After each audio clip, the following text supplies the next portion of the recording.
All right, folks. So in this episode, we're going to be talking to Jeff Miller. Jeff Miller owns Cool Beans Digital, an advertising agency, and he also helps agency owners grow and scale their business and get better results.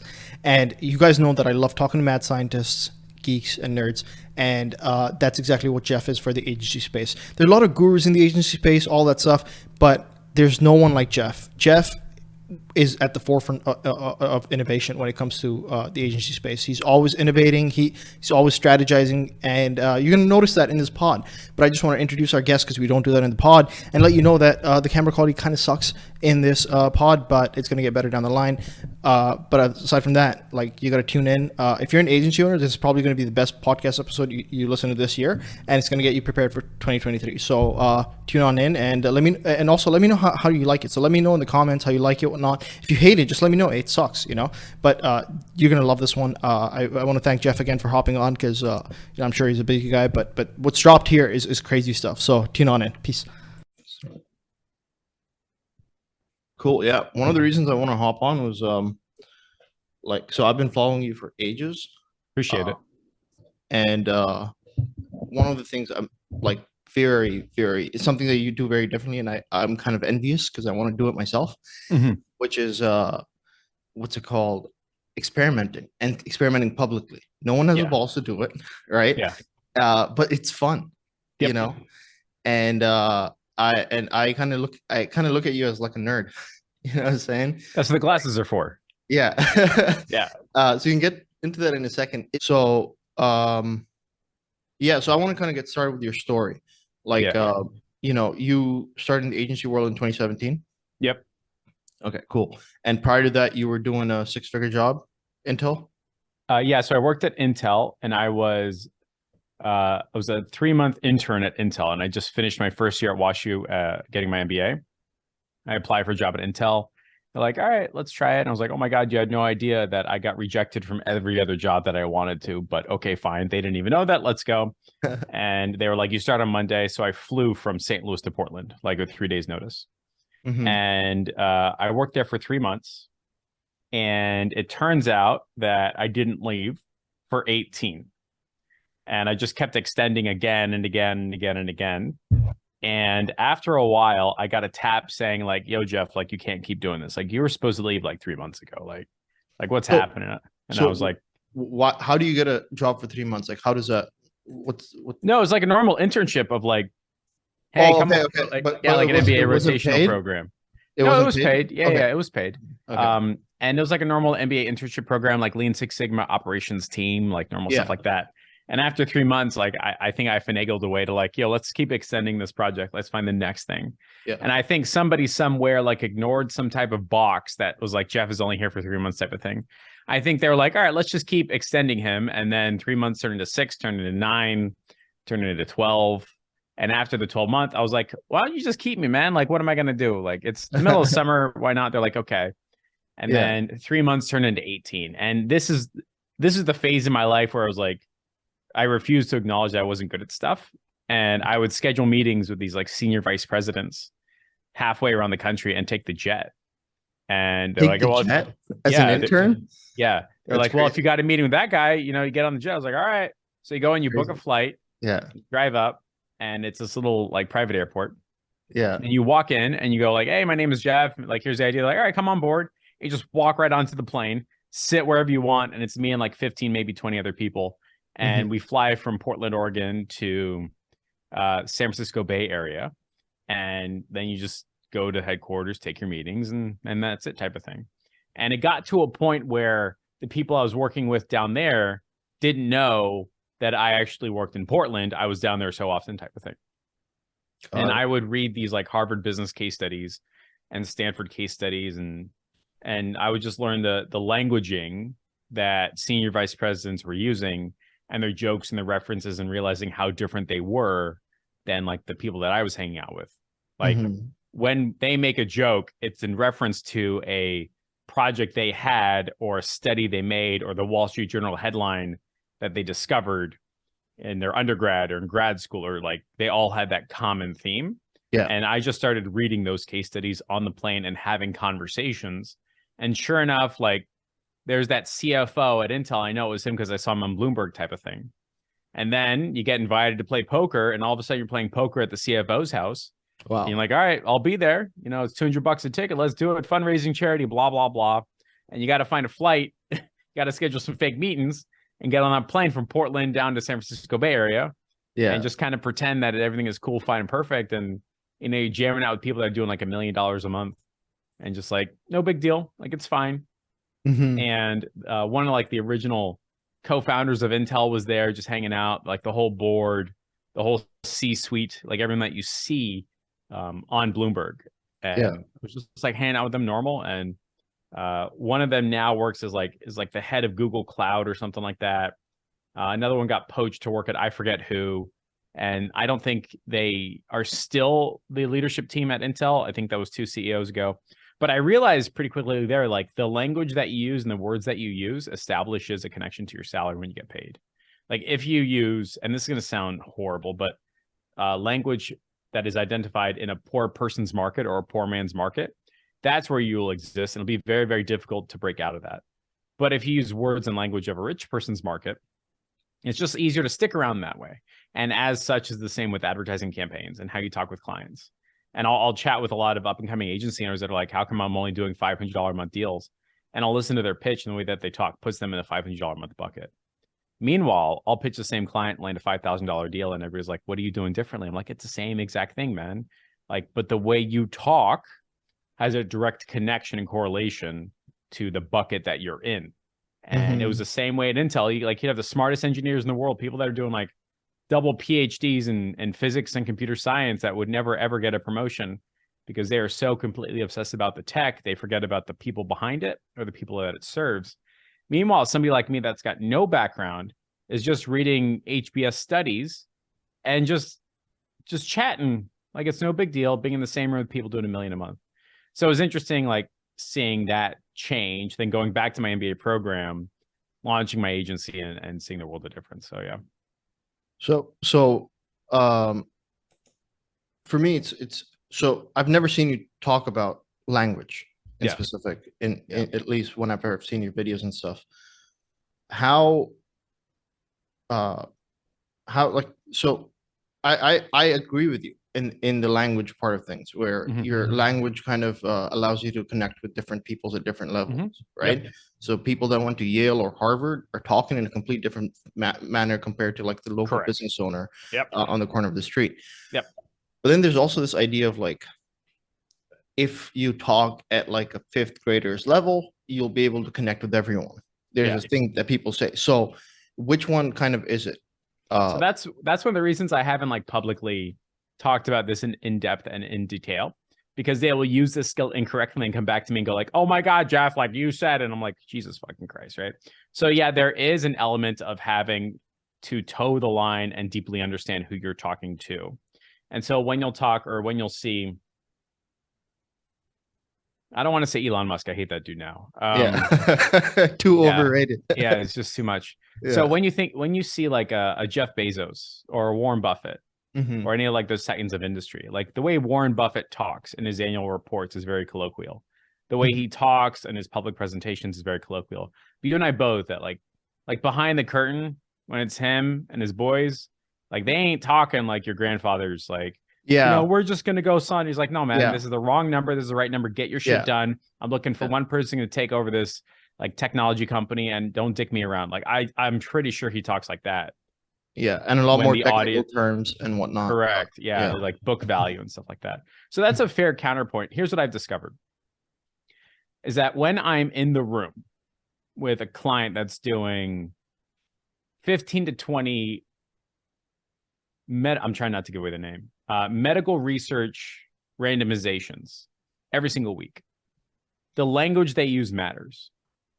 And at no point are they ever talking about link clicks, A/B tests, or pixel retargeting. They're not. Yeah. They are saying, hey, Jeff, help me grow my business. And I go, well, the people that are buying your stuff need to see your face at least 3 or 4 times a week.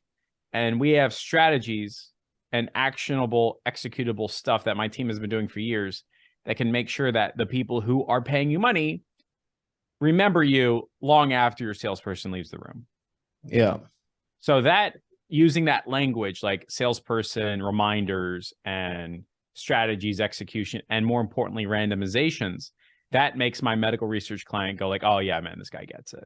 Contrast that with an agency that goes in and says, hey man, let me look at my ads manager. Isn't this ads manager so cool?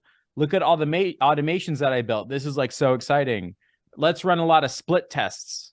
You know, your pixel isn't firing. One language will put you in a agency bro bucket.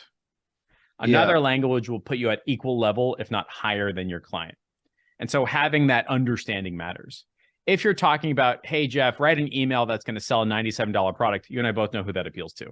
Yeah. Right. Yeah. If you're saying, hey, Jeff, how come you go in the public group and you're just like a normal everyday blow? Because that's what who it appeals to. Right. If I was in a room full of like, again, I'm not trying to share the client, but like if I was in a room with my bike shop clients, I would be talking about the Argon 18, gear differentials, and how they need to be selling packages of services, including the helmet, including the shoes, including the 6 weeks and 8 weeks of nutritional training.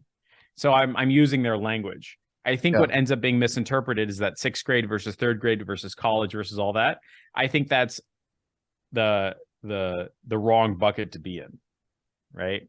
Like you need to talk how your dream client talk and how your target client talks. I think your video just broke. Yeah. And talk about how like your target client talks, not necessarily 6th grade or 3rd grade or 2nd grade. But what's interesting is now that you bring that up, you can see the bucket that you might be in, right? Yeah. You can see you might be in the en masse bucket that doesn't appeal to the 5K, 10K, 30K, 50K clients. And so I agree that's just with the that. start of like the shift in like the line of thinking, the line of talking. So I agree with that. And the thing is, I wanted to, so the podcast we're on, I don't know if I've told you, like it's called the Low Level Business Podcast, where we talk more about strategies and numbers and things that are more low level than, you know, the fluffy motivation, all that stuff. Right. Yeah.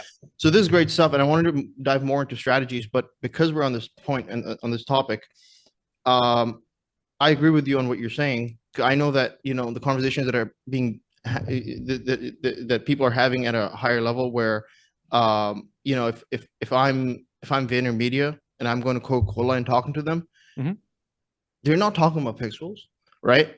They're not talking about clicks. They might talk about clicks. It's mainly, hey, this is how many eyeballs are going to see your ad. That's it. Yeah. Right. And that's then all you they throw care that in about. with like branding, recognition, Exactly. target client. You talk about memory or memorabilia or refresh rate or like how often they think about your brand. That is a very different languaging than people who are stuck in the ad tech. Yeah. And I'll bet the people who work at VaynerMedia, you can tell by their salaries who's talking up here and who's talking down here. Exactly. Right. So I was getting to this exact point. It's like, hey, the people that are talking about clicks are people in like the marketing departments. Right. That need to have reports, that need to talk about how many clicks were generated, whatever. But at the higher level, it's not being done. So that's all cool. But if we're talking about, say, local lead generation for a second, and we take the average business owner, right? If we were to talk about the average business owner probably does like $1 million a year. And we're not talking about local professionals. We're talking about just a storefront, right? Dentists. Yeah. They're doing, you know, 500 to $1 million a year. Like when you're dealing with these people, should we be using any specific language at all? Or should it be? I would definitely be in the steadfast bucket of you should not be using your language to describe your problems. Yeah. You should be using their language to describe their problems. And here's a really great example. You and I both know that people go to chiropractors all the time. Yeah. And there are very poor chiropractors. They're very rich chiropractors. All right. Yeah. When I go to my chiropractor and I say, hey, man, like my lower back hurts. I've got this weird numbing sciatica. Like I can't sleep. I got restless leg and all that. And he goes, oh, okay, so there's a problem with your C4 and your C5. Right. And you're like, dude, that's not what I said at all. Like, I clearly did not say C. I'll say it again. I have a problem with my lower back. He's like, no, it's your C4, C5. You're like, dude, you're not even saying the words that I'm doing. Like, you clearly do not understand. I will go somewhere else. When I talk to my mechanic and he starts talking variable valve timings, camshafts, and whatever the fuck gear ratios, I go, no, dude, you're 100% wrong. When I take a left, it squeals and I don't know why. Yeah. And if you want a really good example, go on NPR, and look at the two Car Talk brothers. Yeah. They use the language of their target clients. Right. They are not getting stuck in the technicalities and techno babble of. So when I'm talking to my chiropractor and he mentions C4s and C5s, I know exactly where he is. Like he is so obsessed about his craft that he cannot for life and get out of his own head and focus on his clients and customers. And he will they will often shoot themselves in their own foot because it's one thing to be technical, right? But oftentimes in these industries like chiropractic or maybe even as a dentist and especially as a mechanic, when you start using that language, the client might feel like, hey, this guy's trying to confuse me, right? Like trying to pull a fast one, bull over my eyes. Yeah. Obviously, he knows I don't know what a carburetor is, right? Like so, right? But my question was more on the topic of I'm not talking about techno babble. I'm not talking about pixels and all that. I'm talking about a dumbed down pitch. So the pitch that I give to the local business owner is going to be very different to a company that does $50 million a year, right?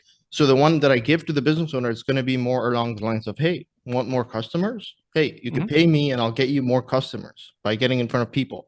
The pitch to the $50 million one would be, I guess, more nuanced on how we're going to get the customers or whatever, because so that is a fantastic point. All right. So earlier today in the grossest office you have ever seen, we had about 8 people on that desk. Yeah. And it was a $50 million a year business. Okay. In revenue. There's about 5 people there. None of the CEOs, none of the CFOs. It was like SVP executive type things, right? Yeah. So me looking like this, all right. And one of the guys I was pitching with, we sat down all around that table. And I have a very specific way of establishing what I call tribal language, which is how people talk about the problems. And I'll tell you what, for everybody watching, if you can talk about their problems using the way that they talk, they will immediately have an understanding of what you're trying to do immediately. That will change depending upon someone's education, experience, status, blah, blah, blah. But you got to understand how they're talking. You got to match that and then bring it up. And so what I do on every single pitch or every single conversation is I start off with what I call an onboarding form, which is different than what we call an onboarding form. Right. My onboarding forms are like 15 to 18 questions that do not ask what their name, phone number, email, and address is. It asks questions like, so how many leads did you generate in the past 30 days? And how many of those turned into real life customers?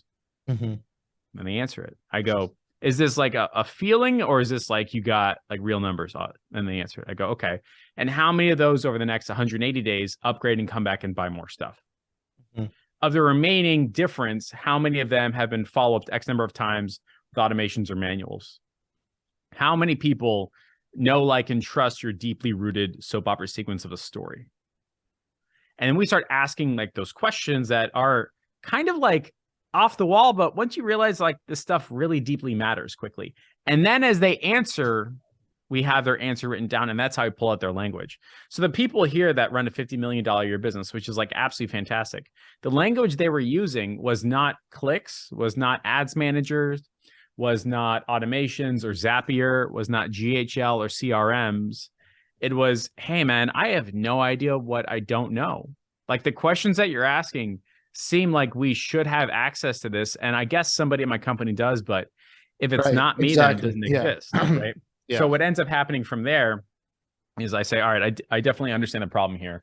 Let me ask you this. If we solve this, how would your business transform? Like, what would it matter? Like, so what if you understood this? Like, what are you going to action on it? It's like, well, if we did that, we could better allocate budget to people like you. How much are we talking here? Like, are we talking like an allocation, like you're going to spend $1 million a month on ads? $500,000? It's like, we'll probably spend $350,000 a month on ads. I got cool. All right. Who are you trying to target? Who are your decision makers? Who are your policy makers? You know, are we talking like the suppliers so that you get first dibs, or your customers? Because those are very, very different processes, right? Doing that, we end up creating like a very unique plan to solve their problems. But you're 100% right, which is like, what if you're using the wrong language and you don't know? What if their bottom language is their top language or vice versa? Yeah. And the running theory that I always have is that we come in with these like self beliefs or self perspectives reinforced by our experiences that are very, very different than our clients. And when you think about like that dentist, right, who's like, man, I don't know, man. Like, I feel like I've made it, but I haven't. Again, like an agency owner, like, yeah, my business is working. We got people coming all the time and buying my stuff, but holy shit, man, when did $1 million not make any money at all? I go, Right. yeah, yeah, it sucks nowadays. And they go, so what are you going to do for me? I go, well, let me ask you a series of questions and we'll figure that out. And then I go through the onboarding form. And then I discovered the biggest problem with this dentist is the fact that he's advertising to teeth whitenings, cleanings, and root canals. And he has to have such a high impact, high intensity sales process to get an ROI on his ads that his staff is burning out and he hates it. I go, yeah, your staff is burning out and you hate it. He goes, yes, that's what he just said. I'm just reflecting it back to him. Right. And so now our marketing program is like, look, you can keep advertising your teeth whitenings all you want, trying to upsell that sucker. But if it was me in your shoes, I'd only be advertising my expensive stuff. And that's what we'll do for you in a marketing program. So like you are correct in how do you know the difference? 6th grade versus 3rd grade, but what abouts in like VaynerMedia versus like the local business owner. But having like an onboarding form will establish language really, really quickly and establish how they talk and what's meaningful to them. And now your pitch matches whatever the hell they're talking about really, really fast. It's kind of like the Scantron answer key. Like you'll get that first before you take the test type of thing. So that's what we do. And I think that's why like our clients stick around longer. Like we've had 2 $5,000 to $6,600 a month clients, depending upon 18, 19 months now in a row. Yeah. And they're quietly paying their bill. They're not like more difficult clients. They're like, thanks, Jeff. See you later. Goodbye. That's it. Like that internet meme. Yeah. And it was really interesting, like building that out. Now, as we rebuild our agency, we're going to be building out specifically for those types of clients. Interesting. And the, you know, that like the $500 a month client tends to be like more work than the $5,000 a month client. Yeah. I think it's true, but I'm not 100% sure because I've been paying a lot of 497s and I haven't been bitching a lot. You know what I mean? Right. So I don't know if it's 100% correct, but part of me is like, it's got to be correct. I think it depends on the service you're providing. I had a similar thing where I had, when I first started out, my first clients were chiropractors, 2 offices of chiropractic. And by the way, at that point, chiropractors were it was a very competitive niche. I just happened to cold email someone who I got as a client, and then they referred me to another client. By the time I landed them, like I remember I sent a cold email out in November. Chiropractor hops on a call with me, says, hey, my current marketing person is leaving for whatever reason, and can you run ads for me the same way she did? I'm like, yeah, we can. In fact, we'll do it better, whatever. But they're like, hey, when we're gonna get started in January. So I hop off the call. I'm like, okay, well, that was a bust. Like, they're not turning into clients, right? Because what's the difference between now and January? So the point is, and I try to get them started earlier as well, like objection handling, all that. But it was in that month that I niched down to real estate, right? And then turns out in January, they reached out to me. They're like, hey, I ready to get started. So now I'm committed to a niche, but I take them on as clients and they stay on for 3 years. Right now, I actually end up firing them. And I just got a text last month saying, hey, can we hop back on or whatever? The reason why I fired them is because Facebook keeps changing their algorithms and stuff. And I don't want to keep going back in and trying to fix their ads. So I was like, you know what? So let's use that as an example to establish like language and all this stuff, right? So stereotypically, when I hear that story, it's like, can I get you more patients or 5 to 7 more leads or customers or shows or something like that? And they'll play with the quantity and then the type of patient, right? I'll get you 30 more patient opportunities or 50 more phone calls, like trying to like break through the noise, right? But here's what I found in my limited time working with chiropractors, and I'm in my chiropractors emails and I'm on the receiving end of like a lot of pitches, right? Every day it's like part of my fun activity, like, no, that's a good pitch. Yes, no, right? Yeah. And the funny part is like, there's even people in my group that end up pitching my clients and I get to like listen in and I go, hey man, this Jeff, they go, fuck. And then they just hang up the phone, right? So I remember being on the receiving end of Dr. Cohen's cold email pitches. And it would just be those 2 variables. And nobody ever nailed the type of customer that they wanted. Nobody ever said, that's it right there. And when you think of all the types of customers that a chiropractor wants, there's like people want adjustment, $27 adjustment, $97 adjustment, $197 adjustment, friends, families, firefighters, all that stuff. But what do chiropractors actually want? Like what type of what type of patient really moves their needle? What makes them go like, ah, that's what I really want? It's like Do you know? posture correction or something. So that's Posture. another example of like, Yeah. right? So that's still down here. Like, what is it? 27.49. No, Got to no, upsell them posture a lot. correction. Posture correction. As far as the chiropractors I worked with, they said those are the best clients because they spend the most amount of money over a certain period of time. Beautiful, right? Yeah. So that's a Yeah. whole different conversation about Yeah. markets and submarkets. Like Yeah. we will be exposed to like out of a million people buckets, Yeah. and then we'll like, oh, mine works better, like all that stuff, right? Yeah. We all see a slice of the elephant, right? Yeah. And I'll tell you that every time I've run customer research, they don't want posture, they don't want adjustments, they don't want subluxations, they don't want massages, they want acupuncture, they don't want the CBD, whatever the fuck. They want none of that. They only want one type of patient, which is a referral from an attorney for a personal injury case. That's it. Nothing else. Nothing else. Right? Yeah. And no one could think of that unless you did your research. Like unless you talked with your clients and you had that onboarding process and they're like, so what type of customers like really moves your needle? And they fucking told me. I was like, great, we're only going to use that for outbound client getting.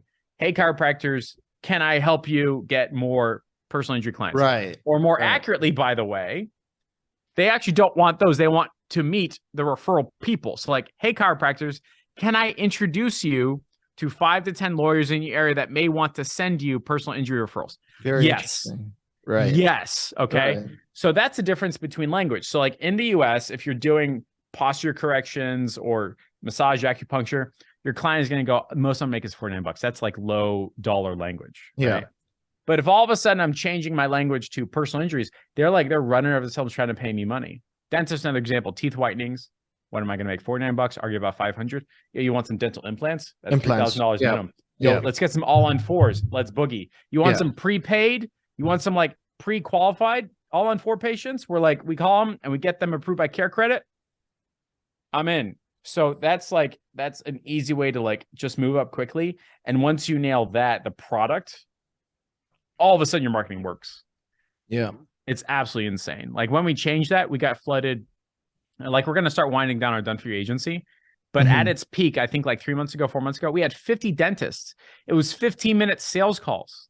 Yeah. They were laughing the whole time. They're like, God, this is so easy. I'm like, yeah, just pay your invoice and we'll get started tomorrow. Results in 30 minutes. Right. And they're like, holy shit, how's that fast? I was like, because I'm not going to request access to any of your stuff. I'm not going to be training your staff. All you're going to do is going to get phone calls of people that are like, hey, I saw your stuff. I want to buy it. I want to come in the next 3 or 4 days. And my team is going to scrub them beforehand. Yeah. And so it was like, once you learn that language, all of a sudden, like I mentioned before, like it's a different bucket really, really quickly. So that was like a tangent, but there you go. Yeah. Okay. So let's try to move on. I want to talk about okay, you said something and I want to touch on that. So we're going to touch on that in a second, but I want to talk about the ad strategies and where all these platforms are going. Yeah. And also how being an agency that does a specific ad strategy can ultimately just leave you being a one-trick pony. We can talk about that in a second. Yeah. But you said you're winding down your done for you agency. Yep. I've done that completely. I don't have any done for you agency clients. We have clients what they would be on done with you and coaching clients, 8-week coaching or whatever. Yep. I have found the reason why I quit the done for you is because I just looked at the long term and I was like, this is not scalable. Scalable in a way where I'm not talking about scalable in terms of money. I'm talking about just as like when I was running my done for you agency at scale, I looked at it as if I was no different than a dentist or a chiropractor.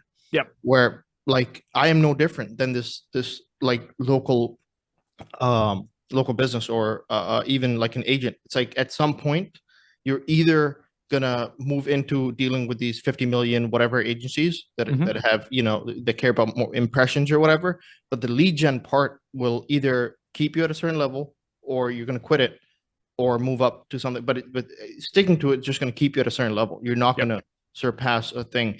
And so I was like, why would I go through that headache of, because there's a lot of headache in there. So even if I was to build a local lead gen agency to exit, for example, the entire time I'd have a lot of headache. I could do a lot of different things, build a SaaS agency, build run an agency for impressions, branding, video marketing, so many different things that are more productized and not dependent on on getting money, basically, because what we're selling is, hey, I'll make you more money, right? Yep. When I go to Coca-Cola, I'm not saying I'll get you more money. I'm just saying, hey, I'll get you this many impressions. It's Yep. 50,000 impressions or $50,000, whatever it is. That's it. That's a conversation, right? So what are your thoughts on that? As a done for you local lead gen agency, like, is who's it good for? And is should everyone be doing it? So this is probably like my fourth iteration of my agency. I think I'm in like my PhD years, like freshman, sophomore, junior, senior, right? Yeah. And the first version of my agency, it was me and a virtual assistant, and we capped out at $40,000 a month. Mm-hmm. And I was working a lot, but making $500,000 a year at 90% margin and it's just you is like, hot damn, man. I figured out that code. Like I was making more money than senior vice presidents at Intel who worked there for 15 years. Yeah. Like absolutely insane. 100%. And yeah, I could travel a lot, but you and I both know that's a lie. Like digital. Yeah, that's a big lie. That's a lie, but fine, whatever. Yeah, you could travel. Okay, fine, right. Yeah. I could, but I'm not gonna. Right. Yeah. And so the next version of my agency, we capped out, I think it was like $130,000 a month. I was like, all right, this is cool. We got clients charging $3,500 a month. We got account manager, we got media buyer team and all that. And I actually felt less excited about the 130 than I did the 40. Yeah. Like I 40 is startup. Yeah. Yeah. I enjoyed that phase a lot more than the 130. Yeah. And with this version, I was like, all right, so what if it was just me and I took all the good stuff from the 40, all the good stuff from the 130, like what would happen? And I said, I think I'm going to figure out a way to remove sales calls because that was the most expensive part. It wasn't advertising to get a client. The most expensive part was spending 90 minutes on the phone, having to pay 20%, plus the cost of getting them on the phone, plus like all these gray list costs, like active campaign, that stuff stacks up. Yeah. And then the gotta follow up, that stacks up, and all the text messages stacks up. It's like, what if I could remove the sales call? And so what we ended up doing was removing sales calls and actually signed clients happier and better because of it. Because of the videos, like after signing up? We didn't even need videos. It was a 15-minute phone only, audio only call. And the way we did it was we did not have a biz op offer down here, right? Which is like, hey, dentist, what if we added $50,000? Like, no, that's attracting down here, right? I spent a lot of R&D time trying to figure out the product development time, trying to figure out and like what the hell is supposed to be to appeal to these people. And I remember walking around the park, just absolutely losing my shit, getting so many gray hairs of like, how the hell am I going to get these people on the phone? Because there's an argument that they're not on Facebook, not on TikTok, but I know that they are. Like it's a billion people. Like everybody knows, right? Yeah. Like and even if they're not, that's not a good enough excuse because all you really need is just one, like 8 location guy, and they can copy and paste the whole process, right? So I'm trying to figure out what ad do I put in front of this person that only attracts them and actually repels this person. Mm-hmm. And I remember talking to dentists at an in-person conference. And I said, what the hell do you want? And they said, I don't want to sit on a 90-minute sales call. I want to know the price up front. I want to know what you're going to do for me. And I want to be able to make this decision fast. I go, fucking beautiful, man. You got it. Right? You fucking got it. Let's go. I'll do whatever you want. Because the people at the conference, those are the people that are dream clients. Those are the people that told me exactly what, which is a lot different than the secondhand research of what other people have done down here trying to sell me type of thing. Yeah. So I start running ads just like that. I go, hey, my name is Jeff. If you're a dentist and you are these types of dentists, not just a dentist, but specifically doing these things, here's what I'm going to do for you.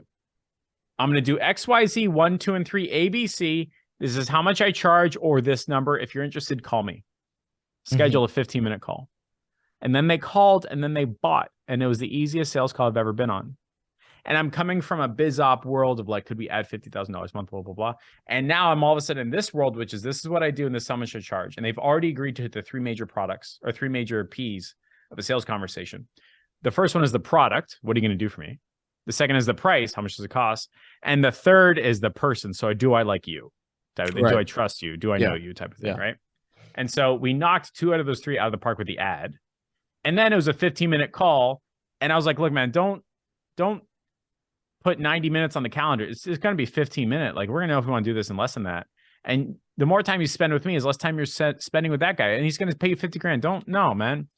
Like, and I don't want to build a program where I got to build everybody on board. No, we're going to keep this low price. So it's an easy yes. And I go, all right, cool. And they were closing and paying me money while he was stuck in traffic. give me the credit card number. Right. Right.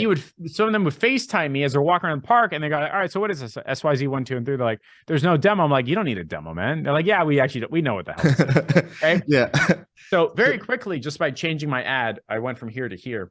Yeah. What was the price point on that product? Anywhere between $750 a month and $1,500 a month. And we were profitable at it. Not from like the client getting side, but I mean like as like the whole customer journey. We didn't LTV. lose money. Yeah. Like we didn't lose money to get them in. Like, no, like I know it costs $300 to get them in. They would stick around for X amount of time. They would buy more stuff. It's fucking perfect, right? And they were happy the whole way. And I didn't have all the extra costs of like, you know, like the idea of bycatch, like when you run ads and the wrong type of person signs up, that's bycatch.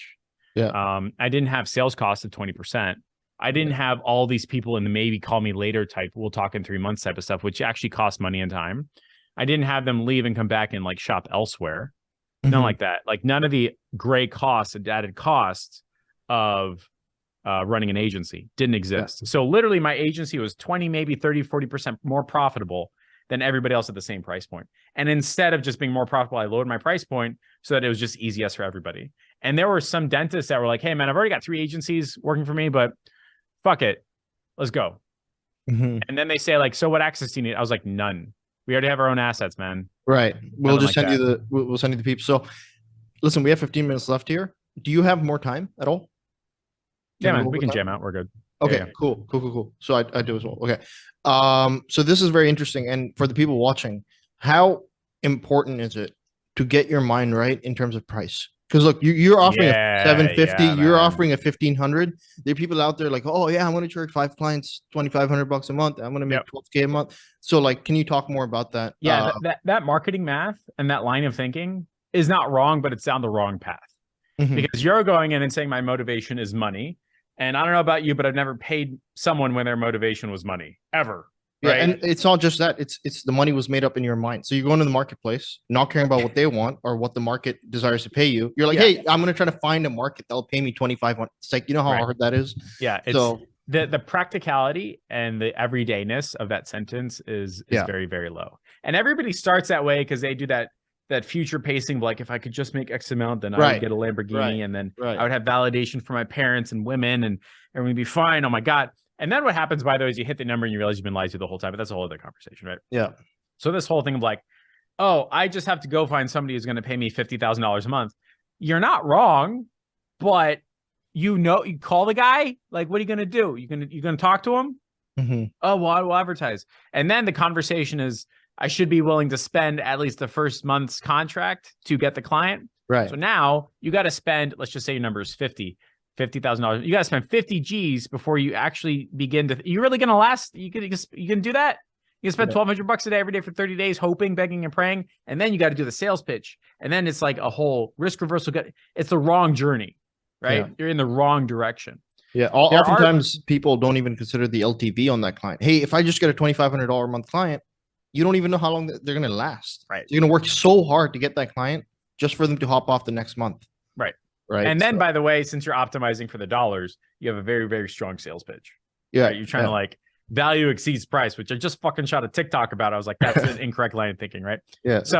So instead of going down that path, which has a huge burnout rate, is not going to work. And it's not like it's a long-term thing. It's not even like a medium or short-term. It's like it's a fly-by-night type of thing. Yeah. Which then makes this path so much better. Everybody goes down this path is like laughing their ass off. They're like, yeah, man, call the agency. It's fine. Go see you in 2 weeks. Yeah. Right. Like, so instead of going down this path, you should go down this path, which is like, who can I talk to today and have an honest conversation about? And at the end of it, say like, can I offer to solve your problems in exchange for money? Like, that's how you should be thinking. Can I offer to solve your problems in exchange for money? Then, by the way, all of a sudden they're like, yeah, man, let's talk. What can you do for me? And you can say, I'm learning these 5 skill sets. 1, 2, 3, 4, 5. Which one of these do you think is going to be the biggest needle mover for your business? Yeah. Like, oh, that's one. Okay, cool. I'm going to go do a lot of research over the next 48 hours. I'm going to come back to you on Friday and I'm present you a plan, but it's not going to be my plan. It's going to be a plan that worked for another business based upon my research. I'm going to show you it. I'm going to tell you how much I think I should charge. You're going to fight me on the price and we're going to see if you want to do some business. Is that okay? They say, sure. And now you've got time to figure out a plan using one of those 5 skill sets to move that guy's needle. And he's already agreed to like a dollar-driven conversation. Now it's your business to lose type of thing. And I think the big skill sets on the correct path, one of them is online advertising, so knowing how to put an ad on the internet. The second is operations. Right. So that means how to organize stuff. The third is sales, so how to get somebody to buy your stuff. And then there's an argument about like copywriting, which I still put in the online advertising bucket, and media buying is still in the advertising bucket. And depending upon your client's understanding, you can split those up if you want. But now very quickly, you're having honest conversations with people that are neck choking distance. And it feels a lot more realistic versus over here, which is like, I just got to find a market to pay me, 5 clients at $10,000 a month. Over here, I'm like, actually, I'm already talking to like 5 people and it's going to be breadth and depth of experience. And we agreed on a plan. They're going to pay me money and they know that I'm new and it's totally fine. So we can see what happens. As I rebuild my agency and stop doing done for you and do a brand new niche and do done with you, I'm going on this path. So I'm having 2 or 3 conversations a week with people that know that I've never done their ads before, that I have no background experience in their business. I'm not an expert in their industry, and I'm wanting to try this out, which is totally experimental. And they're going to give me a budget, and they're going to say yes. Mm-hmm.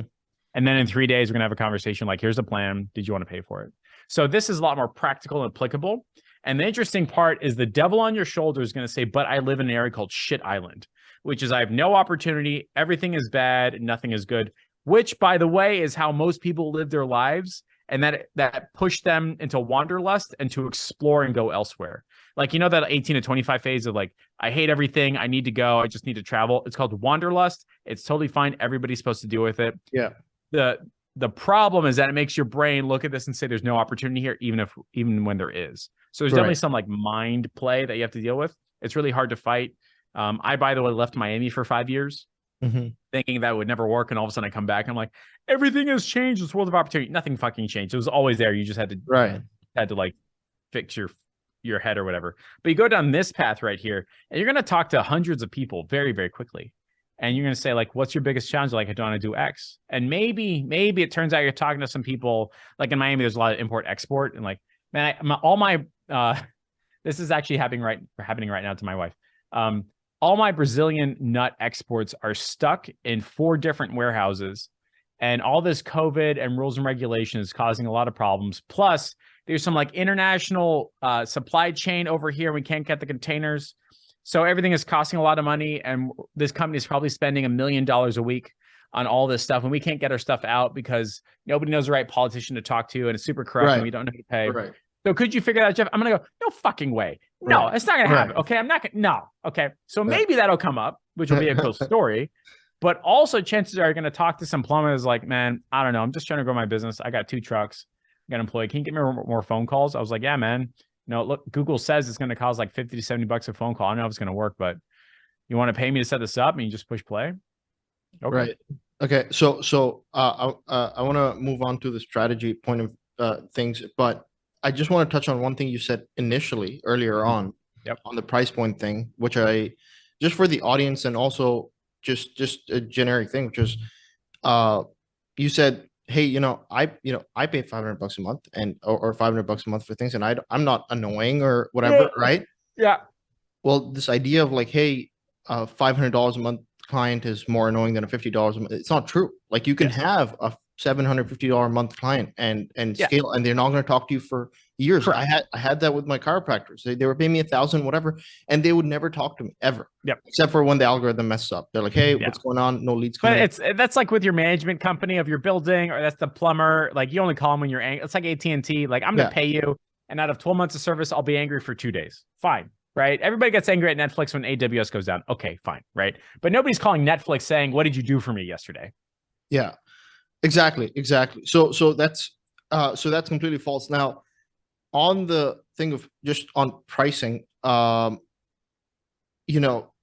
you were to scale, because like there's this idea of scaling in the agency world, right? So hey, we're gonna get a sales team, or we're gonna get whatever, and run these ads, and we're gonna book these calls, and we're gonna book, and it becomes very, I guess, systemized. By the way, I see most of the people that are doing this, their product sucks. Their service actually sucks. Yes, and so that's the problem. They have to cycle through so many clients.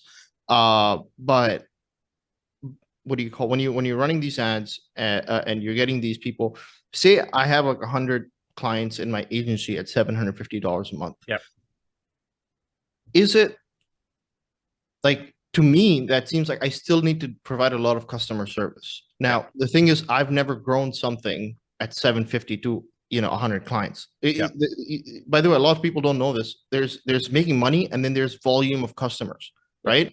So making $1 million from one client is actually not that hard, or it's not as ballsy as making it from 100 customers, because Right. there's a lot, like, there's just a lot of things going on there. So what is your opinion on, like is Yeah. it the product that sucks where you need a lot of customer service, or is it just the fact that you have so much volume? It You is need, 100% because the product sucks. Like every time I mentioned, like AT&T or management company, Netflix, the time that they complain is when something broke. The product yeah, sucks. It's not working the way I think. What will happen in the stereotypical agency journey is they'll make a huge sales pitch, a huge promise. They'll get that Moby Dick moment of like, holy fuck, I got it. Right? Holy shit, it worked. I'm validated. I got my yeah, reps in. I'm king of the world. And there's this like weird thing about money that everybody has. Like, I told you I could do it.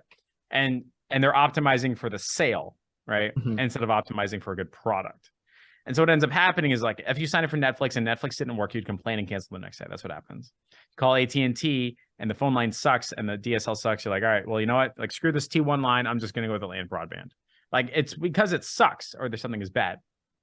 The usual counterpoint, and I'm in this bucket, is like, it's not the leads, man. It's your business. Okay, right, fine. It's still not fucking working. Okay. yeah, Like when Amazon says UPS's fault, guess what? I still don't have my shit. yeah, exactly, Right. So exactly, what I had to do was like forward integrate, which is another conversation, but it's entirely because the product sucks. And when we did an in-person in here like 2.5 months ago now, the recurring theme of people between 10 and 20 and 30K and why they can't just consistently grow, not rocket ship, but like stair step their way yeah, up, yeah, because their product kept breaking, which yeah, means, by the way, you got to fix either that Facebook versus Google conversation, that TikTok versus yeah, Snapchat and we can conversation, get Twitter into versus that in a LinkedIn second, but I want to conversation. I want to interrupt you here, because say you have a good product, which, by the way, I don't know if you saw my real estate stuff. We were getting amazing results. We still do. Yep. I don't see anyone getting the results we did. The product that we have is not marketable at all. Yep. Okay, as far as scalability goes, the product that we have is done with you over 12 months. We're going to give you coaching. It's nothing compared to, hey, let me send you qualified leads or whatever it is, right? So what do you do in that situation? Hey, I have a great product. Yeah. It's not marketable. Yeah. I So have a marketable product. this is but like it's a not great. very fun Silicon Valley, Harvard Business School type conversation, which is like, yo, man, I got this fucking book. It is perfect, right? This is like the best thing in the Yeah. world. This is the widget. This is the product, whether it's the wires or the pen or anything like that, like whatever you can imagine in your head, let's just say that's the product. Yeah. And what you do is you go to the people and you say, hey, I've got this product. Are you right? Are you the right person to buy this at this price point? Let's just say it's the right price point. So I got this product. I'm going to go to you, the person, buy this stuff. Try my Monster wires. You ever heard of that company, Monster Wires? Like $150 wires. Okay. Right. It's fucking weird. They don't do anything different. Yeah. Just fucking wires. Right? Were they large or jumbo wires? I don't, they're just fucking expensive. Like it's insane, right? Like they're just expensive. Or you'll go to this desk bike over here, that little sucker, right? Yeah. And they'll build it. And then they will go to people saying, do you want to buy this stuff? Right. So that's one way, which is product first, people second. There's another way, which is people first, product second, which is in my bucket, like people first, product second. So to answer your question, which is like, but what if I got a product that is a bad person fit? Well, think about like that, like a million people in a big circle, like a Venn diagram type of thing, right? Mm-hmm. You have good players, you have bad players, you have weird problems, you have specific problems, you got a whole thing. And when you think of the done for you business, right? The done for, I'll do this for exchange for money, that appeals to actually only and exclusively the top 1% to top 5% of businesses. Think of like not a Venn diagram, sorry, a distribution curve, right? Like done for you services, which is this person wants to buy, you have to close them, and the product is good, only appeals to businesses that have multiple locations, that have a great product, great price point. They're already like fucking good. Okay. That's it. They're already good. It's like a personal trainer. Like I know every personal trainer has transformation stories, but you and I both know if the person is really, really devoted and really, really fit and their nutrition works, they don't need a personal trainer. They got all that other shit figured out. They're already a top 1% person, right? Mm-hmm. The done with you appeals to the middle 80%, which is like, I know I'm good, but I'm missing a couple stuff. I've got my brain trash worked out. I can follow instructions and directions, all that. And then the bottom 1%, the bottom 10%, that appeals to a do-it-yourself or a course. Right. That's how you should be thinking about it. So when I talk with agencies that come to my quarterly events, one of the deep conversations is product market fit. Like you got a product and I got to fit the market, or vice versa. But in the example, like you got a product and you're trying to talk to a person, sometimes it's changing the person that you're talking to. You got your done for you, which is the top 1%, or let's just say the top 10%. You got your done with you is middle 80%, and then do it yourself / course is the bottom 10%. You and I both know that real estate agents that are good fit for a course should not be buying your done with you. Is that right? Yeah, sure. Yeah. Right. Yeah. And then the done with you people should not be buying your done for you, right? Maybe you'll upsell them, but nah. Is that correct? Yeah. Yeah. So that's what I mean. But right. Which is like you will have a product. Yeah. And sometimes it's changing the person that you're selling it to. And all of a sudden everybody fucking loves your stuff. But like, I'll say this. So okay, on that topic, right? Say the top 10, which is the done for you. Yeah. Like see, that's the case, which again, I'm saying that's the case because I've never looked at the market that way, which is done for you is top 10%, whatnot. Yeah. Does that not also mean, well, there's two things. Number one, that means that everyone in the marketplace, like 90% of the marketplace, unqualified for done for you services, right? Correct. Yes. And number two, that most people selling to the marketplaces, done for you services, are selling to the wrong people. Because look, correct. If I were to take my done for you stuff, and if I was to look at how many agents I sold on my done for you, whatever, based on those stats and based on those things, it means that most of the people I sold to were the wrong target market. Correct. Right. So, but where does that conversation move, like as far as marketability and as far as product goes? Yep. Because that's where, all right. So think about it like this. So we did the done for you dentists, right? Yeah. We charged $750, $1,500. Everybody was happy, all that. The dentist that it actually worked for, that had like, holy shit, this is awesome. I'm getting 5 to 7, maybe 18x return on investment. They had a good price. 4 locations, probably. They had 4 locations plus. Yeah. They were open on the weekends. Yeah. Didn't take off lunch, right? Opened so that people who had a job could show up in the morning, get a quote, and go back to work, right? They had their shit lined up. The done for yous that didn't work are like, actually, I only work from like 10 to 4, and then we take lunch off in the middle, and I'm only open Monday through Thursday.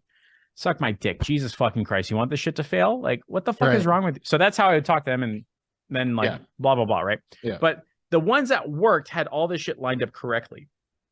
If I was talking to the guy that was like, we're only open 4 days a week and I take lunch off, I was like, all right, well, I hear you loud and clear. It sounds like you're actually a better fit for a done with you, where we'll show you how to do this on a Sunday afternoon. You can take care of all of your online marketing, all of your advertising. We'll give you the Canva templates. We'll give you the scripts. You can even train your staff with their Google Doc. It's 8 weeks long. It's X dollars, and watch you train you to do your own marketing. They graduate from the 8 weeks, and now I'm on the phone. It's like, hey, we're super happy for you. Everything seems kosher. Let me ask you this. Did you want to keep running your own marketing, or did you want to focus on all the leads coming in? Now that we've got your business on the right track and you're open on the weekends and your staff is incentivized with a sales structure. You could probably think of done for you. Yeah. Then we talk about done for you, right? Because you don't even have time for done with you at that point. Or like, things would break if you were to stick to done with you. Correct. My thing is just that, done, like if you're pitching someone done for you and they're not a good fit. So you're like, hey, you know what? Instead, like, what was a good fit is done with you. I'm saying what I've realized is done with you is not as attractive as done for you. Correct. You know what I mean? So if I'm going to the marketplace and I'm like, hey, I'm going to do done for you, I'm going to get a lot more people than marketing a done with you. Yeah. Right. So picking the right market and selling the right product to the right person is fine. Like, I understand where you're coming from, but at what point do you go like, for example, if I have a done with you product, right, and it gets amazing results, but it's not marketable. Now, there's a conversation that says, hey, if your product's not marketable, you should sell a front-end product or something that gets them into the thing, and then that's more marketable, and then you sell them on the back end. Like a course, right? Yeah. Yeah, but is there a thing of like, hey, listen, if you cannot find a good like if you have a good product and you can't find a good market, like, or it's not it's not marketable in the marketplace, or you have a product that's marketable but it's not good, maybe you should just change the conversation, like move to a different product that's better fit. Like, so that's where a lot of like Paul Graham Y Combinator stuff matters. And the answer is usually more in like computer science, computer engineering, Silicon Valley type stuff than it is with the agency world. Yeah. And so what'll happen is you'll have some like genius computer science that is like, man, I just solved world hunger with 3 lines of code. I'm amazing. And then they'll try to get clients. The clients are like, I hate this shit. This is bad. Everything sucks. And they're like, well, I'm a computer science engineer and this is the best thing in the world, kind of like how artists are, right? Yeah. And like, it's your fault. I'm amazing, very Silicon Valley style. And then they'll go to the next person, next person, next person, next person. And after a while, you go like, man, like maybe, if 10 people say you smell like shit, it's clearly you. Yeah. Right. Yeah. So Yeah. like you get to a point, Jordan's laughing at it, right? Like you get to a point, like you get so much feedback, and like clearly I'm the problem. All right. Mhm. Maybe I need to change my product, need to change what I'm doing, how I'm doing. And the agency version of that is sometimes changing your bullet points, your headlines, changing how you talk to people, changing your language. Sometimes that's changing the industry. Sometimes that's changing the product. And as an example, let's just say one day I'm like, Jeff, you know what? Screw it. I'm going to do all on 4 dental implants. It's going to be great. Fine. Perfect. Everybody's going to love it. I built an amazing program. I got CRM, the automations. I got the ads. I got the scripts. I got the follow-up. I even include, hey, man, call these people for a 10% discount. I got the lab that'll ship that shit in 24 hours. They'll even take 210 net 30 instead of asking cash up front. Like, this is fucking amazing. You're going to love it. We even have the job titles and responsibilities for everybody on the team. Holy crap. And then before and after the testimonies, it's a beautiful product, right? Mhm. And go to market. And like 50 people are like, no, man, I hate you. I hate this. This is everything I don't want. I'm going to change my product, which doesn't mean change your industry. Yeah. Instead, I'm going to say, how about we teach you how to get prepaid teeth whitening leads using this machine where it's like $30 and you put it in and then you sit down and you got the thing in the mouth and you take a picture. Yeah. And then you do that. And they're like, yeah, I want that. Okay, cool. So what we did is we changed our product inside of our industry. So instead of jumping ship to a different niche, we kept the context, kept the person, changed the product. So that is very much like a very grown-up CEO level conversation. Is very painful to talk about. Yeah. Like if you're saying, hey man, I know how to sell, I know how to run ads, and you live your life saying I'm right and everybody else is wrong, you'll have a very small circle very, very quickly. And you'll sit in your bucket and going, well, it's the internet, man. I'm addicted to it. And all of a sudden you got no money very, very fast. No, you have to yeah. Go ahead. you have to have this like adult level critical thinking, communication, problem solving aspect and apply it to yourself. I'm going to say, let's just say I did customer research. I talked to 50 dentists and all 50 of them told me that they don't want that. Mm-hmm. Do I keep going or do I not? Do I want to be the engineer that built perfect code or the artist that made the perfect painting and is struggling for validation? Or do I just want to go to people? Remember, change the product, change the person, product back and forth. Or do I just want to go to people and say, what do you want? So you have to like have that deep, meaningful understanding, which is very, very difficult. And it takes years to figure it out. And it's often it takes money as well. It takes money, it takes time, and more importantly, it takes emotions. Yeah. It takes a break of social status. And it's taken me a long time, by the way, to say like, no, I'm ending my done for you. Like I'm breaking my business. I'm killing it so I can build something better. Like that's a whole character death. Yeah. Like, same that here. sucks, right? Yeah. And when you think of like the hero's journey, the hero dies at one point and has to be rebuilt, right? And it sucks and it's hard, but nobody really enjoys that conversation because it's not a striped screenshot and you can't market about it, right? Yeah. And so you have a whole generation of people that are like, I will achieve financial time and validation freedom using online advertising, using copy and paste ads. It's a very good headline. But what they mistake is the deep, meaningful understanding of me, myself, knowing is it the product, is it the person, is it the price point, and toying around and playing with that. And there are huge $1 million a week consulting companies that are paid handsomely to figure this shit out. Like Kinsey, half the time they only do that. 100%. Yeah. Right. Yeah. So there's not a good answer. You just have to have an understanding. Yeah. Yeah. People like Deloitte has a gazillion MBAs trying to figure just this thing out. And you know, the stuff you're talking about is very accurate. Like I went through this myself. I've noticed that people that were doing 100K, 200K months in the agency space have gone through themselves and like they're making 20K a month now. Yeah. What's his name? Sam Ovens is doing 20 million a year. Now does 800. What does he do? 8 million a year? Yeah. Yeah. 800,000. Yeah. So like I've seen a lot of people, like, but it takes a lot of work to kind of address that yourself. And obviously when you're first starting your agency space, you're doing this because of a lot of, I guess, trauma or self-esteem issues or whatever it is. If you're in it for the wrong reasons. When I first came into the space, I came into the space after I already had a successful company that I grew through Facebook ads. The problem was I hated everything other than the Facebook ads, right? So the company I didn't really enjoy because it was a lot of work. So I'm like, hey, you know what? I'm going to stop doing this. I'm going to go sell Facebook ads because this is what I enjoy. And then you realize, oh shit, there's actually other stuff other than Facebook ads that you're selling. But I just want to address this point. It was like when I was first coming in, I knew Facebook ads really well. Like I did really well with Facebook ads. So for local businesses. So when I came in, I'm like, hey, listen, I ain't giving no free trials. Yep. I'm charging $2,500 a month. Like I know my worth. You know what I'm Yep. saying? And I got shat on. You know what I'm saying? Yep. Like it doesn't it does yeah. You got to know what the market's what the market wants. So let's this is a very interesting conversation. I wish we could have it for a long time, but I want to move to strategies. One thing I've started to realize is, whether it's Facebook, Google, whatever, when you're offering one service, Yep. And I then the think rug gets pulled out from underneath you. Yeah. no, but it's not just the algorithms changing or anything like that. It's more, uh, most of these businesses don't have a marketing strategy. It's like, hey, you Correct. come in as an agency and you're like, hey, we're gonna run your ads. Okay, great. So you're gonna make me money as a direct response thing, Mhm. but you realize there is like you can send direct mailers. You Yep. know, you can maybe get in front of them as far as branding goes. Maybe Yep. maybe that's the radio, maybe that's something else. But there is so many like you were one trick pony when we were offering uh uh uh Facebook ads or Google ads. And the idea is you're just offering direct response and you're not really building a business. You're making them depend on you, which is Mhm. great for your business, right? But it's not great for their business. And I see that with agency owners themselves. Yep. Like, where is your branding? Where is it? Because like Alex Mosey talks about this, like the best of clients are word of mouth.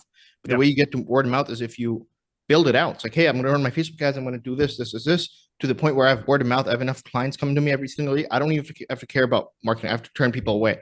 So Yep. what do you think about that? Like, is this something we should be solving? Is there opportunity here? Or should we just look at what we're doing and just I offer the Facebook remember ads? I remember being convinced that there are these people at Facebook that are working for Facebook and targeting people like me, shutting down their pages and their ad accounts. And then somehow they get a DM saying, yo, if you want your stuff back, pay this amount and then your stuff will come back on. I was convinced of it.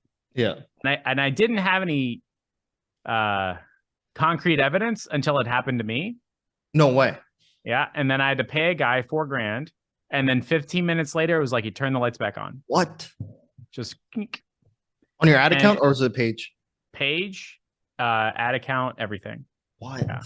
So I had No way. access to my personal page, personal profile, but no access to my business manager. And all the ads were off and everything was banned. Wow. Yeah. And I was like, damn, it's like it's true. Fucking true. It happens, right? And that made me really rethink the steadiness of the supplier I built my business on. And instead of using the word platform, I'm going to say the word supplier. And there's these running theories in MBA programs of like, if you're buying all your screws from one person, they're sourcing them from the same place in the same mine, and the mine goes under, you got 3 weeks until you run out of screws. Yeah, basically like due diligence of your vendors is what you're saying. Yeah. So like having a diversified pool of suppliers will decrease the amount of risk you have in your business. Yeah. So I was like, fuck, man, MBA is always right. God damn it. So I ended up diversifying my pool of suppliers, which is TikTok and Instagram and Facebook and YouTube. There's a counterpoint of like, you can grow to $1 million a year with just like one. Yeah. And I was like, you're right. Okay, fine. And the one turns off. Now what? Like, yeah, well, do another it's one. like It's the longevity of things right. that matters. Yeah. Right. So there's a counterpoint. There's an argument. I do think it comes in stages. But I will tell you that if you are a TikTok influencer and your entire audience is on TikTok, and then all of a sudden TikTok bans you for whatever reason, that's it. You're gone. Your million followers are gone. Mm-hmm. What you need to be doing is collecting that information, argument about text or email or blah, blah, blah. Yeah. But for us, I found that if we ran the same ad on TikTok and Facebook, we got the same results. So now we got two suppliers, right? And then I said, all right, so let's just run some type of ads on AdWords and pay a guy to set it up. And we'll pay, $200 per phone call versus Facebook $60 a phone call, but at least we got a backup, right?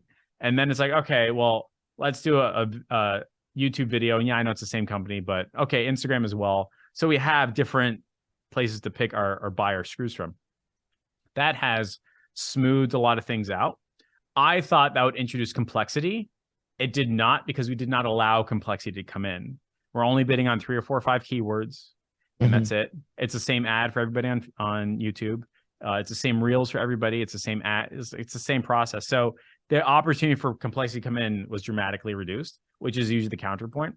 But you're 100% right of like one day you wake up and you're like, damn, man, who moved my cheese? All this shit is different now. And that's going to happen. It'll probably happen once every 18 months, every 24 months, like something dramatically changes. If you're doing an email agency and your whole thing is like copywriting and all that, one day I think is your DMARC records disappear and you're like, oh shit, our canned spam, oh my God, what happened, right? Like that'll happen. You have to figure out a solution. If you're doing text message response and Twilio comes in and says, yo, man, you got to re-verify and they don't, you need a solution for that type of thing. So it's not so much a diversification as much as is a risk reduction. And so usually when people say diversification, they draw the circle and then they split and they're like, you only 50% attention. Yeah. The philosophy really should be a reduction of risk. And that has enabled me to have much more confidence. And the cool part is I can go to Mark and go like, hey, dentist, have you always wanted to see if your market responds to IG Reels? Join up and pay $297 and do it for yourself. Right. Actually, Mr. Johnson, it sounds like, you're interested and took the course, but you don't have the time. We have a done for you option. Oh, actually, you want your staff to learn how to do it? Our team will train your staff. Now you got all three, right? But you're on point of like the reduction of risk is required. I think when your business is over like $80,000 to $100,000 a month, then you need to have like real meaningful conversations about having more than one source of traffic. Until then, switching is not that hard. It just takes 3 or 4 days of intense like focus, and then you can rebuild everything, whether it's Facebook versus TikTok or TikTok versus YouTube or Reels or whatever. I mean, I know some people that are doing Twitter now. I know some people that ran Facebook ad agency, and one day they're like, I'm just going to do, YouTube shorts and clips, and that's it. Right. So that type of stuff, it's very doable. Yeah. Yeah. Yeah, but like as far as the stuff you're talking about, like because we kind of got mixed up in like these platforms, but it's kind of meta in the sense that we kind of offer it, but we also use it ourselves. Yeah. So this entire time when you're talking about, were you talking about us using it ourselves or us offering it?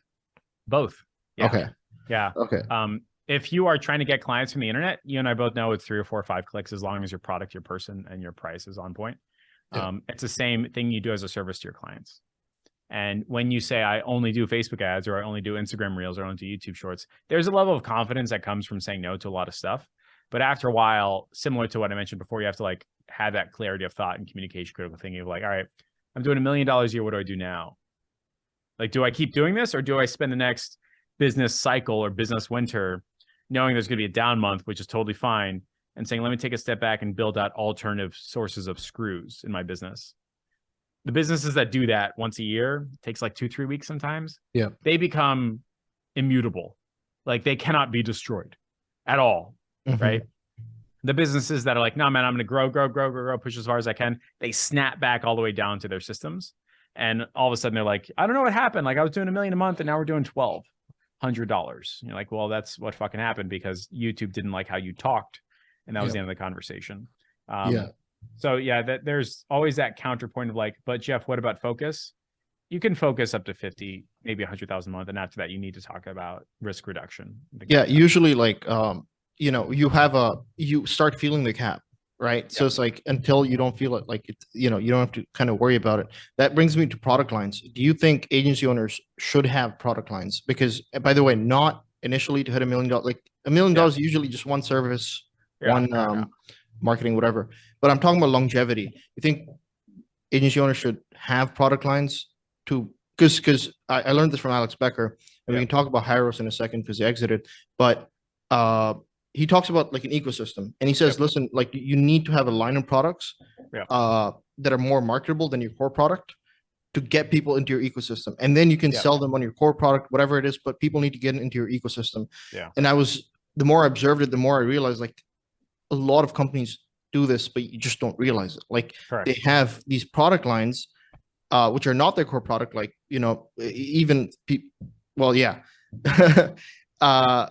exactly. But you're not going to sell headphones and then sell them a phone.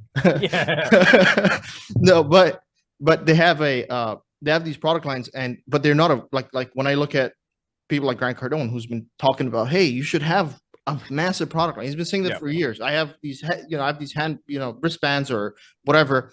It never like kind of connected with that. Yep. because I never thought of business in the long term. You know what I mean? I thought of business in the short term. Hey, I want to get my business to 80K a month or whatever Yeah. it is. But I never thought of, hey, I need that 80K to last me till whenever, right? And Let I me think let product me lines ask you come into this. that. Yeah. How many product lines do you think I have?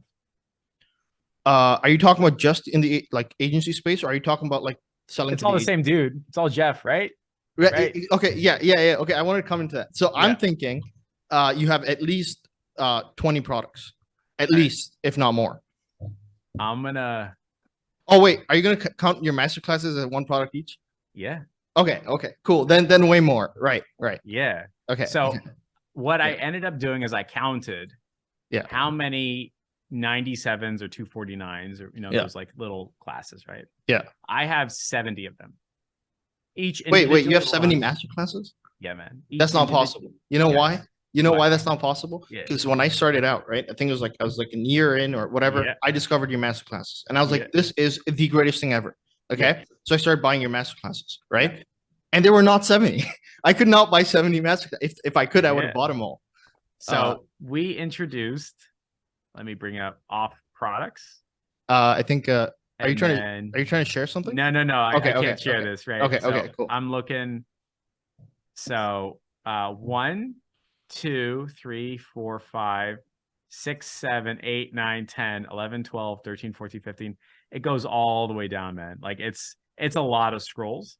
Yeah, And this is just one of the stuff. And there have been products that I only released to like my coaching program right. Yeah, or like higher level. So like if you broke them all out into those 90-minute, 2 hour with a price tag, independent lessons type of thing that you could advertise, it's 70. It's huge. And I know this because I brought on a very expensive copywriter, ads guy, funnel guy. He's like, how many do you have? I'm like, let's fucking count.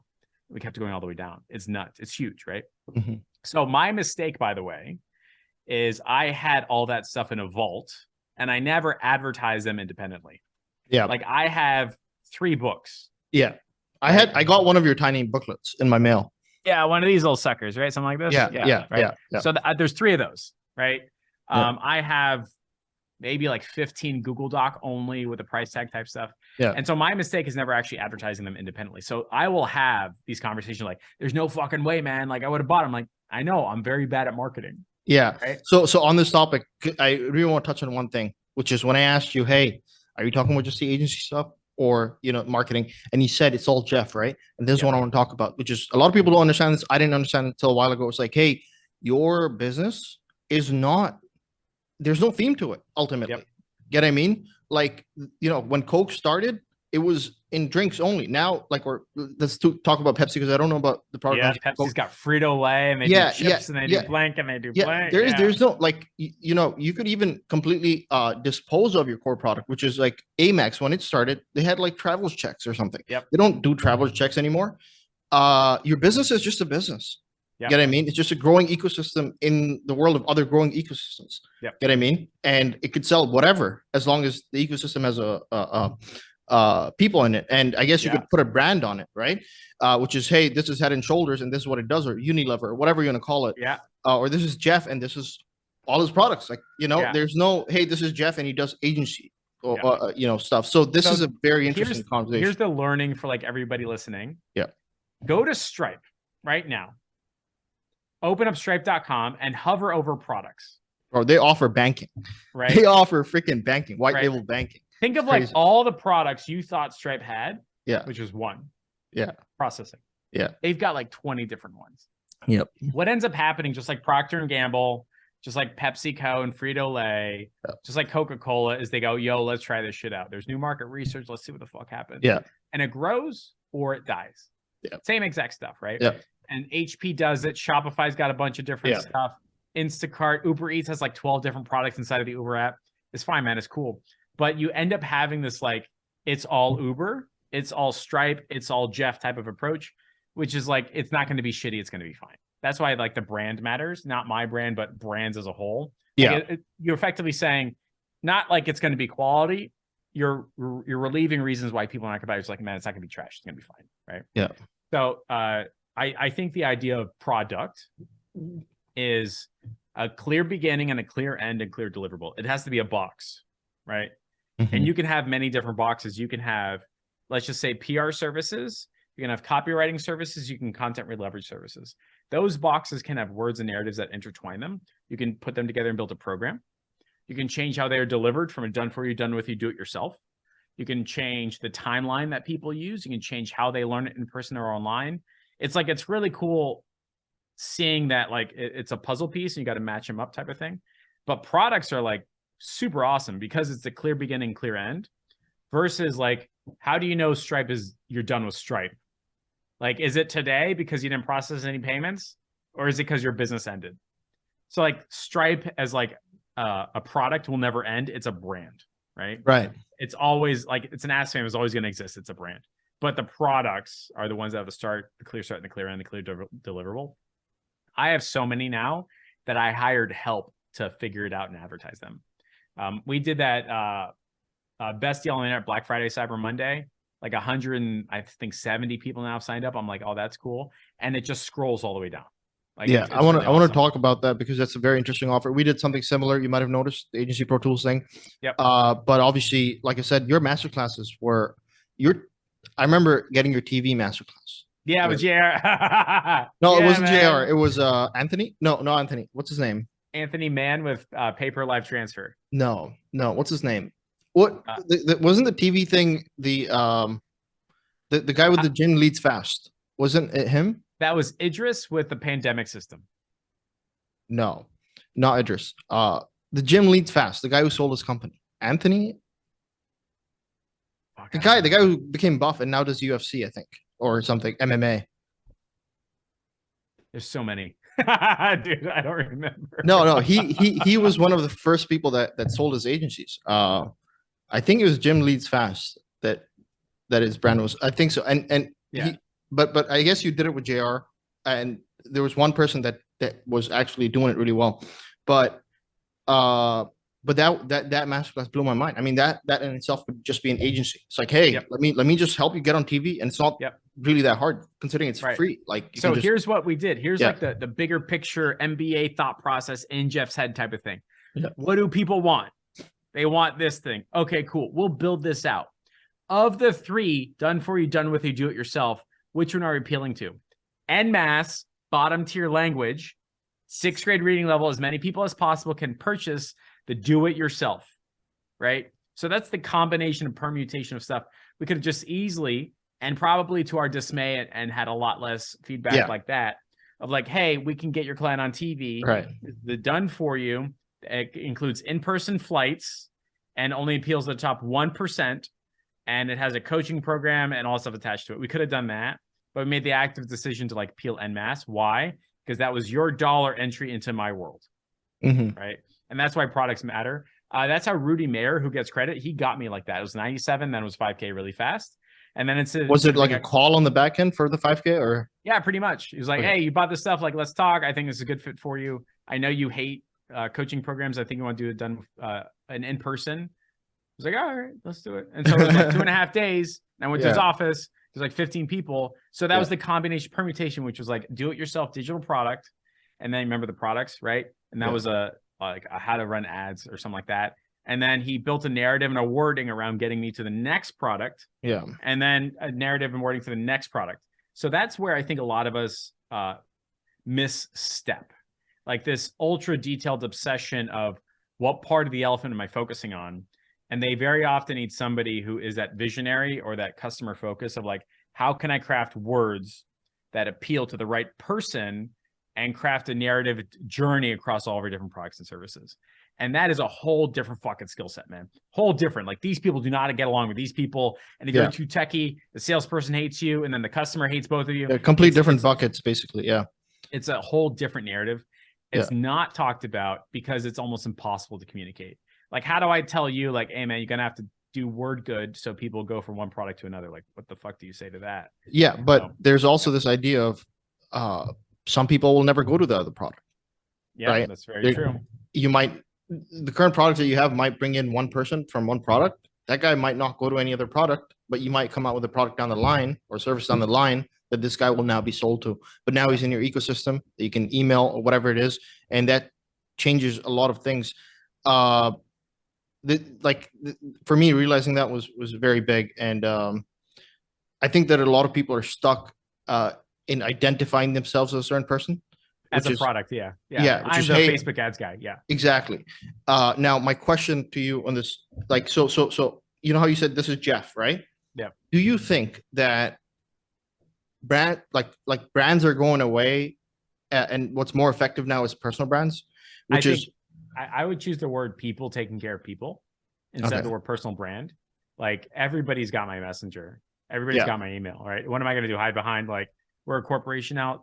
It's not going to fucking happen, right? yeah. And But on the topic of like just at a larger scale, if I'm Cool Beans Digital, right, and I sell these products, is that more effective than I'm Grant Cardone and I sell these products? Grant Cardone's not reaching out to you in your inbox or anything like that, correct, yeah. right? So I think so. That's a good question that I'm not skilled to answer because I haven't gone through that part of the journey yet.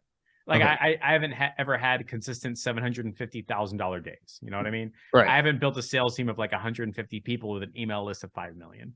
So I'll bet my self-limiting beliefs are like, hey, you need to be a person and you just use different tools. So you can use piece of paper, you can have one-on-one conversations, you can use a bullhorn, you can use the internet, you can go and yell down the street. You have different ways of communicating that message. And I don't have experience on building like a personal brand or anything like that. There's an argument that I'm a liar of like, Jeff, you built a personal brand. I'm like, no, man, I just built Jeff. Okay. It's just more of yeah, me. it's just me, yeah, Right. It's not like a brand around me. And when people meet me, they're like, you're the same on the internet. I'm like, yeah, what did you expect? They're like, but I thought your brand. I was like, what the fuck? I've got a butt on my logo. What brand? Right. yeah. So yeah.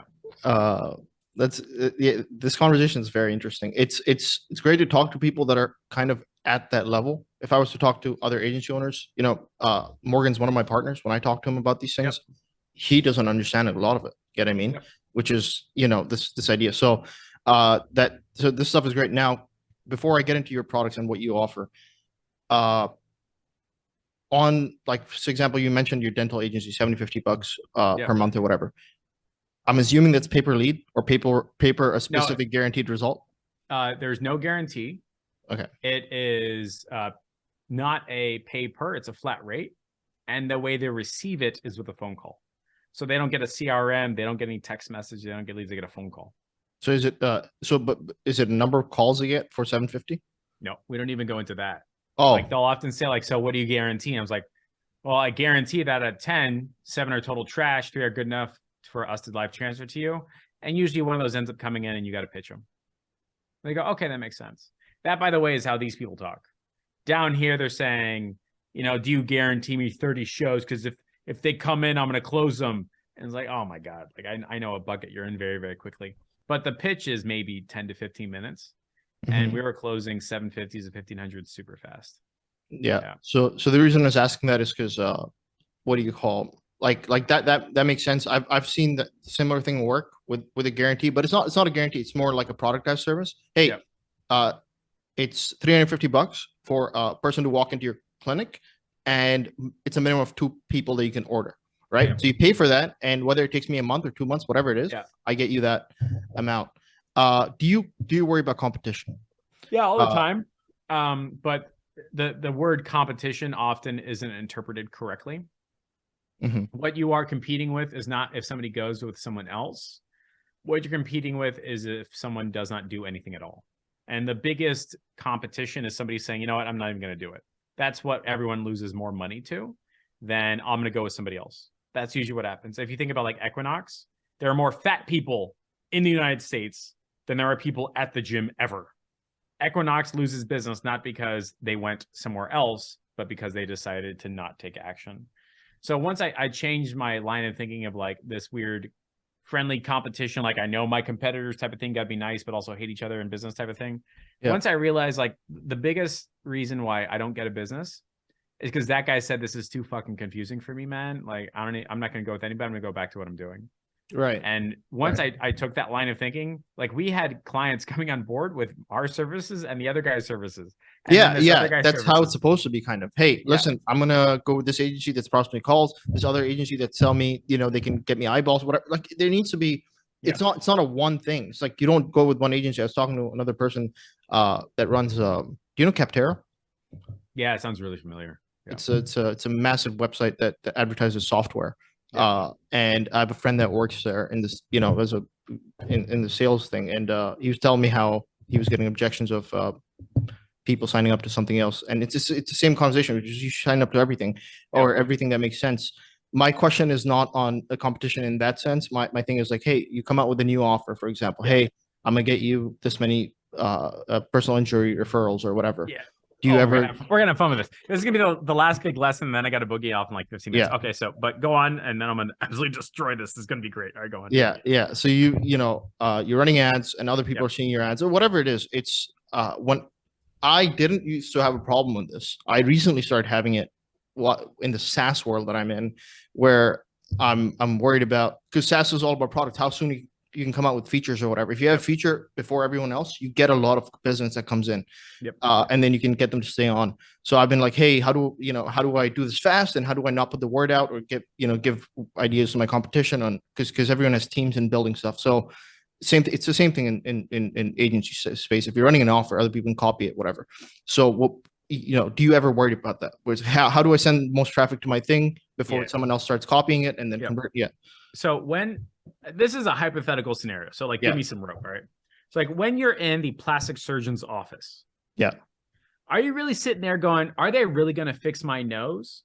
Or are you sitting there going, I've spent the last 15 years hating my face so much, I am so happy to talk to somebody who can fix my problem? Second, I'd say. The second one, right? Yeah.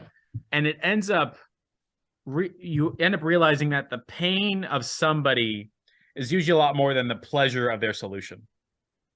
And when we focus on the pain, it's such a huge driver of like, what hurts more, losing $1,000 or making $1,000? It's always this one. This one hurts more than this one feels good. The pain of a loss is greater than the good of the gain. And so when I started focusing my conversations on how long have you had this painful problem versus I can get you a solution, they're fucking signing up left and right. Right. Like, so you're talking about the offer didn't matter at all, like because the conversation was around the pain. Around the pain. Yeah, but, man. Like I've had these like people sit in my office right there and they're like, thank God somebody wrote out, I've had this problem forever. I cannot hire for the life of me. This is absolutely horrible. Like, how long have you not been able to hire? Years, Jeff. How much money have you lost because you cannot hire people? Oh my God, it was this and this and that. I was like, holy shit, this sounds like $1 million problem. You can't hire people. Holy fuck, you want me to fix that for you? It didn't cost you $1 million. Yeah. And now we're comparing $1 million worth of pain to $5,000 a month of pleasure. Yeah. Versus, I promise you'll get 3 qualified candidates. And you're like, it doesn't move my needle. But for them to even have the conversation that came in through an offer, like unless you have a personal brand and you're someone that solves things, it's a different story. But if you're running a direct response ad that says, hey, I'm going to give you this many personal injury stuff, they're opting in. If everyone starts running the same thing and they keep seeing the same thing, I know, man, it's so funny. All right, look. Yeah. All right, so this is the learning for I think everybody watching this, and this will help you transition from the bucket that you're in to what I think the bucket you should be in. Realizing that like running direct response ads that have offers and all that does work, but works better is deeply understanding communicating someone's pain. Deeply understanding communicating someone's pain. On my TikToks, on my short forms, on my copy, all that, I talk about the pain people have been experiencing. I get that. They go, oh man, I fucking get it. I have had that problem forever. Yeah. I cannot figure this out. Except I'll give you another example of me experiencing pain. If I saw an ad saying, hey, we'll fix your pixel for $49, I don't give a shit. But if I saw a video of a guy saying, man, fucking pixels suck ass, I was like, yeah, they do. I have spent my entire fucking existence trying to figure out why my ads manager never really lines up with all the pixel stuff that should be happening in the first place. And I've lost hundreds of thousands of dollars, not just of real money, but money that I could have made because of it. And you know what? I spent all this time trying to figure this fucking thing out, and I did. And when I figured it out, all of a sudden I got XYZ benefit, and you can too for only $197 a month, and that's Hyros. Yeah. So like in the pain bucket, when you transition from like offer, which is incredibly copy pasta, into pain, which is deep, meaningful understanding, you're no longer the chiropractor talking C6s and C7s. Instead, you're talking sciatica pain, right? Yeah. And again, it's very difficult, but once you get there, you get there. You're 100% right in that, which is if you understand your customers' problems, you can run through offers and people can copy, but at the end, you'd always be on the forefront of knowing problems. Yes. Right. So any ads that you put out, you would know what you're talking about. Other people can only copy you. And when they're copying you, they don't even sound like they know what they're talking about. Right. So here's an example in practicality. Yeah. Like the dentist problem ladder. Oh, that's good. Yeah. Dentist problem ladder. Yeah. Got to get people in the office, right? Yeah. So I can pitch them. All right, cool. Yeah, man, we get it. And then the next problem is conversion. And the next problem is fulfillment. And the next problem is margin. Then the next problem is hiring. And then the next problem is having good work-life balance. Yeah. Right? So your TikToks, your short forms, your copywriting, your all that need to appeal to those problems all the way through. And then on your sales calls, say, actually, Mr. Johnson, the funniest part about all this is like, by the third month of my Done With You program, the dentist problem is no longer getting people in the office. The dentist problem is now selling them, which is why we now have the Dentist Selling Academy. And you can never lose a client. Yeah. Ever. You're always solving the next problem. It's like 5 to 6 year journey, completely laid out. Colleges do the same shit. Yeah. Like first year, second year, third year, fourth year grad school, it's the same problem. So like once you go down that path and start understanding not the value ladder, but the problem ladder, you start solving problems. And the cool part is that like people assign money to their problems, and it's so varying across the board. It's hilarious. Like when you think of money management problems for the working everyday mom and pop, they're like, I don't have a money management problem, man. I got a money problem. But then you talk to billionaires, they're like, I got a fucking money management problem really fucking fast. Yeah. And now you have like an offer really, really quickly. Yeah. 100%. So, all right, this is my 2:45. I got to pick up. Okay. All right. So don't you still have like 2 minutes? Because I want to just talk about two things. Just 2 minutes. Okay. One, thoughts on Hyros exiting. Yeah.